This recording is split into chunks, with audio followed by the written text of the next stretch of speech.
Hey guys, so a couple of reminders before we get started on today's video.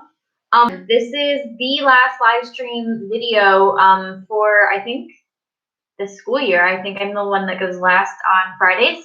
So this is the last live stream.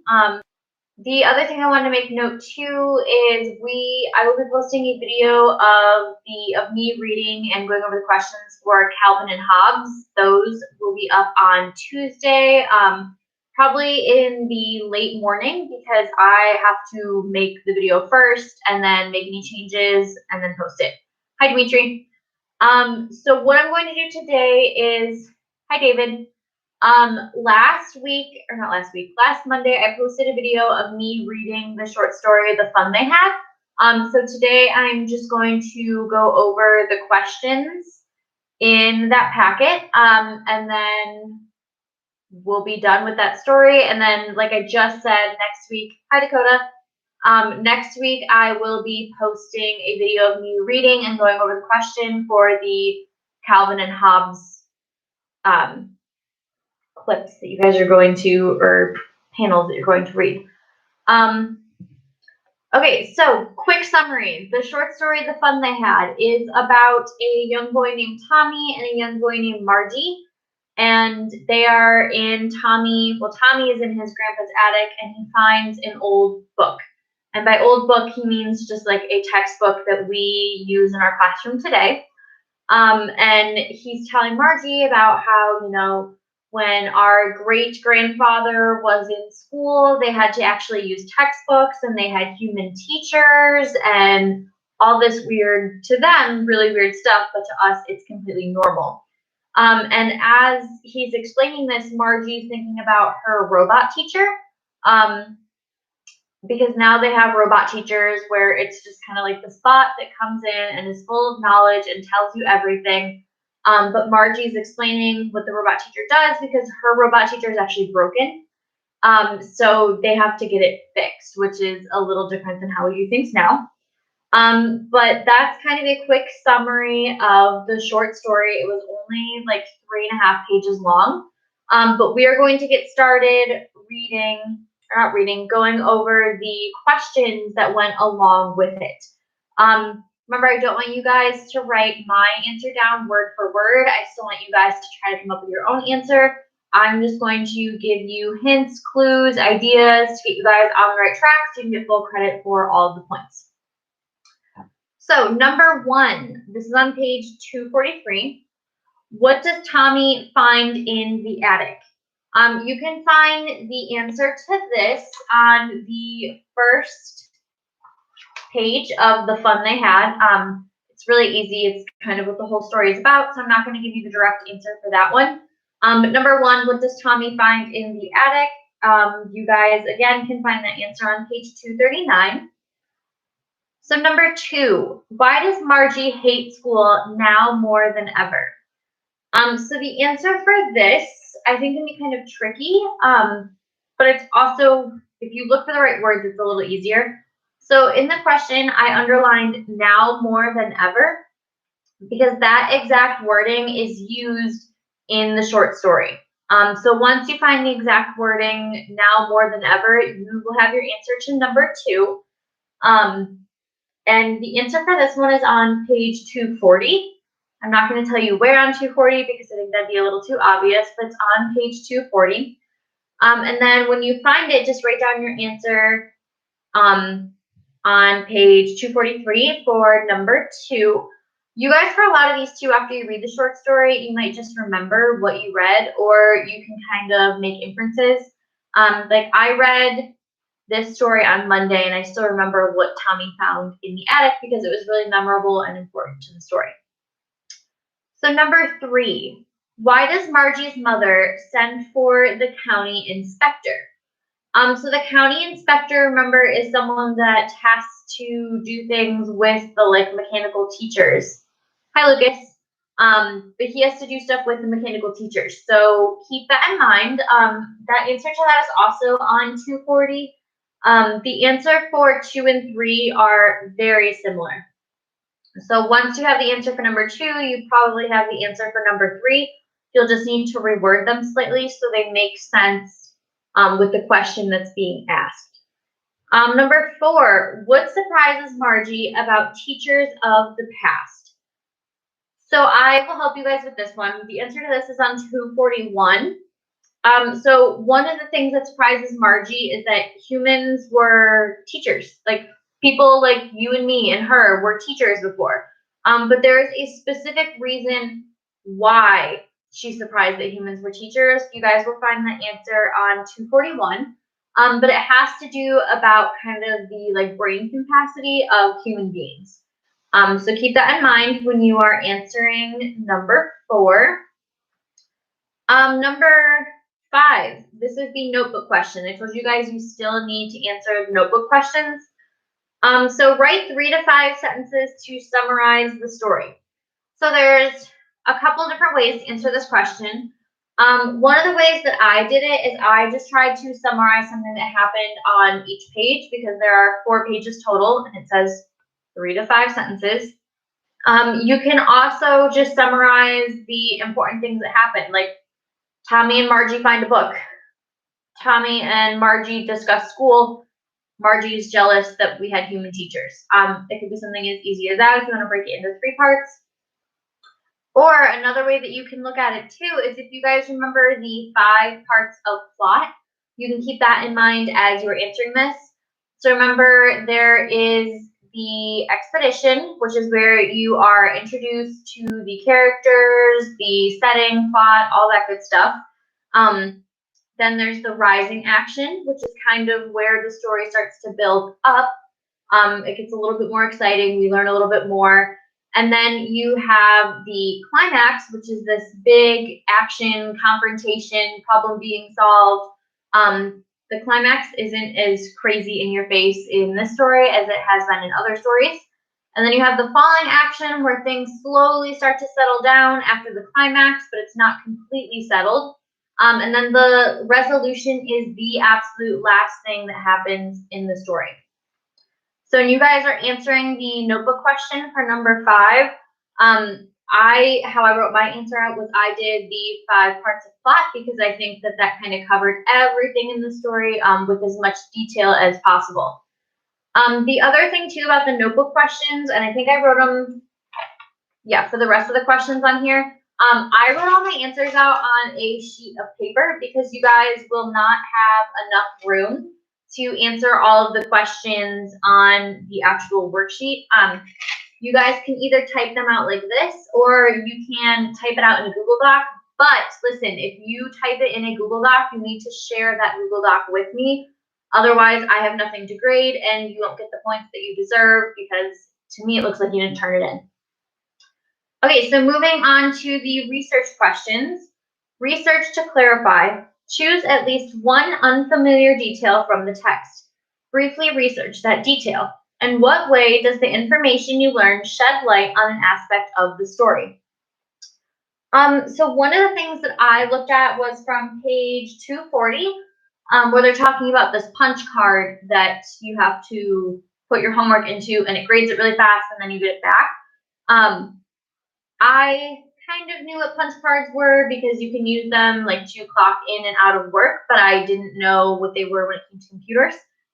So the really brief research I did was looking at the bottom of page 240 down at the footnote, where it says a punch code is a card containing data that was used to program computers during the 1940s when this story was written. So it's a way that computers used to be programmed. And while this story is pretty futuristic, the author still kind of relies on things that were present in their lifetime to write this story. So in what way does the information you learn shed light on an aspect of the story? I put that now computers are programmed with codes that are sometimes in different coding languages. So my research kind of taught me that we use different information and different data and stuff like that to code our computers. And I didn't know how computers were coded previously, but now I know. So that's research to clarify. You guys do not need to pick the same one that I did. You can pick any part of the story as long as it makes sense to you. So research to explore. Choose something that interested you from the text and formulate a research question that you might use to find out more about the topic. So again, this can be anything that grabs your attention. So if the fact that they have robot teachers grabs your attention, or the fact that you can turn something in and by the time you blink, it's graded for you, if that grabs your attention, that's fine. Go ahead and focus on that. One of the things that I focused on was on page 239, the first page of the story, where it says, they turned the pages, which were yellow and crinkly, and it was awfully funny to read words that stood still instead of moving the way they were supposed to, on a screen, you know. So the first thing that I thought of when the author wrote that was a Kindle, because I think a Kindle is the closest electronic book that we have. It's not like Harry Potter where you open up a newspaper and there's people flying around as you read the story. So where did I look? Oh, my research question for this was, who invented the Kindle and what inspired them to do so? Because their author, you have to remember this was written in the 1940s, he kind of thought of the Kindle before it was invented, but obviously never jumped on it. Someone else jumped on that idea. So I think it'd be really interesting to find out what inspired someone to make the Kindle, because personally, I like to read like hard books. I don't like to read the Kindle. Dakota, we are answering all the questions, but we are at least here for another like 15 minutes. But that was my research to explore question. And then flipping that over, we move on to page 244. So the close read the text all the way at the top of the page, you guys do not need to complete that. It's a lot to try to annotate something, and we haven't really covered that, so I don't want you to waste your time doing it. But we are going to move on to analyze the text. So complete the activities below. A lot of these say to do it with a group. You do not have to do it with a group. I want you to just do it by yourself. If you decide that you don't want to answer these because it's a group question, then you won't get credit for doing them, because I want you to answer these. You don't have to have a group to answer them. So number 1, review and clarify. Review the selection. How is Margie's school different from schools of the past? So you guys can have anywhere from 1 to I think 4 different things for this answer. One of the things that I focused on was every single student has their own mechanical teacher. So you're no longer in like a classroom with a group of people. You are by yourself, one-on-one with the same mechanical teacher every single day, which I think is kind of crummy, because if you don't like your mechanical teacher, you're stuck with that mechanical teacher forever. The way that it sounds too is that the mechanical teachers have levels to them. So you might be stuck with that mechanical teacher all through middle school, so 6th through 8th grade. While normally if you don't like a teacher, you can either take another class with a different teacher, or you can find a way to avoid them. But that is one of the things that I picked up on, is that Margie has the same teacher all the time. She never gets to learn from anyone different. Number 2, present and discuss. Share with your group the passages from the selection that you found especially important. Take turns presenting your passages. Discuss what you noticed in the selection, what questions you asked, and what conclusions you reached. So again, you just have to find something that you thought was really important to the text.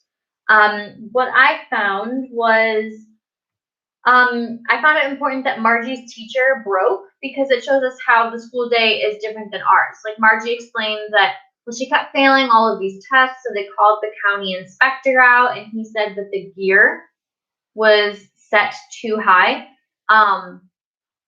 So the county inspector had to re-gear it or change the gears in it or something. And then school became a little bit easier for her. It was more at her level. Dakota, this story was written in the 1940s. If you look on page 239, it says that it takes place on May 17th, 2155. So that's quite a ways away from us. But it's kind of cool that it's still the same month. But anyway, So find something for number 2, find something that was important to the text. Again, I said it was Margie's teacher because we get a better idea of how the mechanical teachers work. It also talks about how Tommy had to have his teacher completely removed because it like completely stopped working. All right, so moving on to number 3, the essential question: how is modern technology helpful and harmful to society? What has this article taught you about the impact of modern technology on society? Discuss with your group. Again, you don't have to discuss with your group. What has this article taught you about the impact of modern technology on society? I'm on the wrong page, gotta flip it over. So there's a lot of different ways you guys can interpret this. So if you don't have the exact same answer as I do, that's totally fine. But how is modern technology helpful and harmful? I put that it is helpful because Margie gets to work at her own pace, because being a mechanical teacher is supposed to get harder as students kind of like ace the material. However, it's harmful because her teacher was geared too high. So they hadn't quite worked out like all the bugs of collecting data to figure out how fast Margie's moving through her material. It still kind of gets hung up places or challenges her too much when she's not quite ready. And I don't know about you guys, but if you've ever received a bad mark on something that kind of hits you in your self-esteem, you don't really feel as good about yourself. So it could be really hard for Margie. Maybe she had a self-esteem issue because she thought that she wasn't trying her best when in fact the teacher was geared too high. What has this article taught you about the impact of modern technology on society? I put that this reading taught me that school would look drastically different if we got rid of teachers. Because if you notice, Margie is by herself at home. So while we are doing, home and online stuff right now, that's not really the norm. But Margie stays at home to do her school all day. She has her very own teacher that is kind of at her house with her. It's not like I go home at the end of the day and you guys go home at the end of the day. Everyone is all together. And then I think the part that you guys would really miss is that it's just Margie. She doesn't have any friends in any of her classes. She doesn't kind of have, a lunch hour to socialize. She doesn't have specials. She just has herself there with her mechanical teacher. It's not even a real person she gets to interact with. So I think that would be kind of hard. And that's something that I didn't realize, that sometimes technology causes us to isolate ourselves, because while you guys get to, talk over Xbox, or you can even talk in the YouTube chat, we don't always get the face-to-face interaction. But yeah, Dakota, that's a really good point, that right now you guys are kind of getting a glimpse of how Margie does her day-to-day school. That's a really interesting point. I didn't think of that until you said it.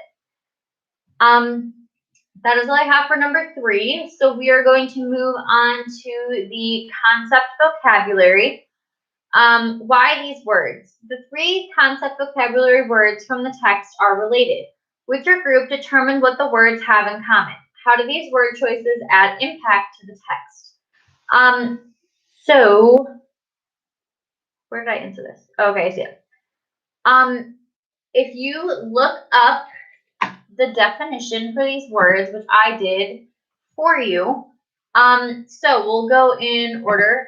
Sorrowfully means full of or feeling sorrow, grieved, sad, showing or expressing sorrow, mournful, or a sorrowful song. Loftily is, this is not the right, okay. Loftily is defined as something done in an arrogant or haughty manner. So this is kind of when someone acts like they're like too good for you or they're too smart. And then nonchalantly means in a casual, calm, and relaxed manner. So someone that's described as nonchalant is someone who might not have like a straightforward opinion. They're just kind of like, whatever, like I'll go with the flow.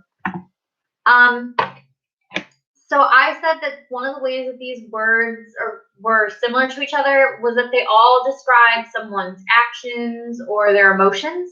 Because if someone's acting sorrowfully, they're probably sad. If someone is acting loftily, they're acting like they're better than you. And if someone is nonchalant, they're kind of indifferent. They don't really care. So all of the words describe an attitude that a character had at a different point throughout the story. And then it asks, how do these word choices add to the impact of the text? Think about if I said like, oh, Tommy just didn't care. But then I said, oh, Tommy was really nonchalant about the whole thing. Saying that he doesn't care sounds like he kind of just disregards everything and is like, yeah, no, it's not important to me. But nonchalant is, he's interested, but he doesn't really want to take like a front seat role. He just kind of wants someone else to decide and he'll just go with it as it happens. So moving on to practice, which is another notebook question, which you guys need to answer. Hi, Kennedy. Write a paragraph using the 3 concept vocabulary words. Your paragraph can be based on Asimov's characters and setting, or it can be completely new. You guys don't need to write a paragraph that makes sense. You just need to write 3 sentences, 1 sentence including each of the 3 vocabulary words in the middle of page 244. And you guys don't have to use them exactly as they're written. So, for example, it says sorrowfully, but I just put sorrowful. So you can slightly change the word so it fits the context you'd like to use it in. But my first example, school closing was a sorrowful event, which means it was sad. It was, something we didn't expect. We were grieving school. The next sentence for loftily is some students were wrong one. I did nonchalant next. Some students were very nonchalant about the change while others were upset. So this meant that some students, again, didn't really care. They were fine with it. What happened, happened. But then some students were very upset about it. So in the last one, I'm very happy that none of my students have loftily turned away from school. So then this means that none of the students were like, oh, school's done. I'm better than school. I don't need school. None of you guys have really acted that way yet. Kennedy, who is JJ in the Weston game? You're throwing us for a loop in the middle of our lesson. Okay, while we wait for Kennedy to respond, though, that was just a couple examples of the practice question under the concept vocabulary, and then we have 2 questions left for the word study. I will read the directions to you, and then we'll see if Kennedy gets back to us. So Anglo-Saxon suffix full. The suffix full means full of or having the qualities of. When added to a noun that names an emotion, the suffix creates an adjective that describes someone who feels that emotion. Use your knowledge of the suffix full to complete these activities.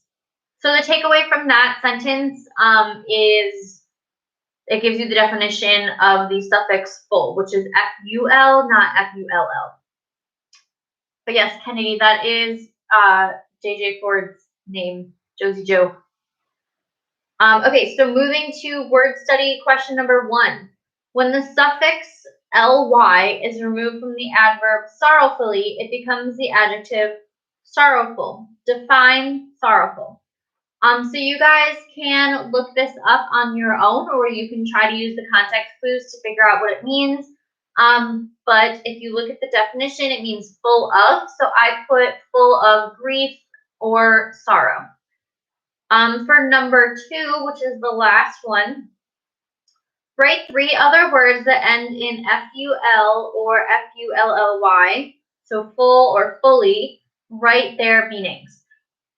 So if you guys can't think of 3 words off the top of your head, if you look up words that end in the suffix full or fully, Google will give you a full list of words you can use.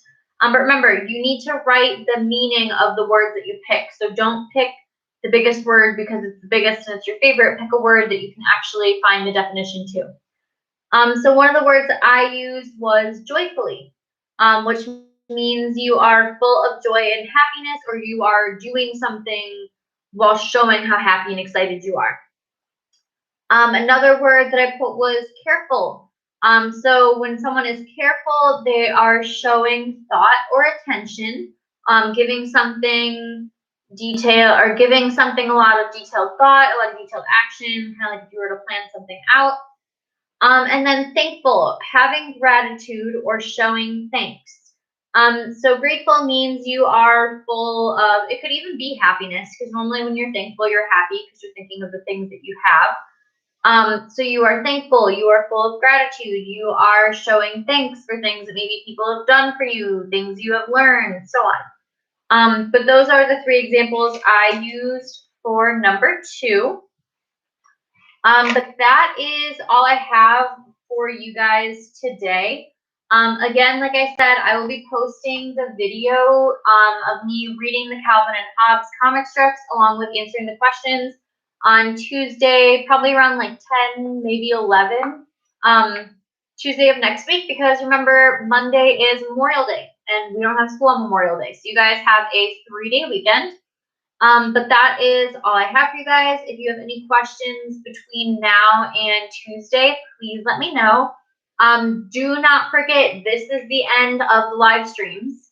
And most importantly, do not forget that your packets are due to the school sometime next week, but they are due by Friday, May 29th, by the absolute latest. Because this is the end of the grading period, you guys have to get your stuff turned in by Friday or else we can't grade it and you don't get credit for it.